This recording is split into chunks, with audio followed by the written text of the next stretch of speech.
हरिओम. आजच्या धावपळीच्या युगामध्ये फिटनेस हा प्रत्येक व्यक्तीने पाळला पाहिजे. तर काय करावं लागेल, तर सकाळी सकाळी उठून मॉर्निंग वॉक तर इतकं आवश्यक आहे. 40 नंतरच्या महिलांनी कमीत कमी 4 ते 5 किलोमीटर चालायला हवं. चालता चालता सगळ्यांनी असं उलटं चालायला पाहिजे.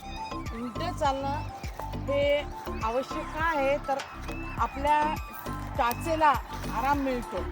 टाच दुखत असेल कोणाची तर थांबते. टाचेवर लोड आल्यामुळे रक्तप्रवाह सुरळीत होतो आणि टाचदुखी थांबते. बाहेर फिरायला आल्यानंतर आपलं फिरणं झालं की कुठेही मोकळ्या ग्राउंडवर थांबून जायचं आणि तिथं थोड्याशा पूरक हालचाली करायच्या. 40 नंतरच्या महिलांनी अशा सोप्या सोप्या पूरक हालचाली करायच्या. स्कंद संचालन,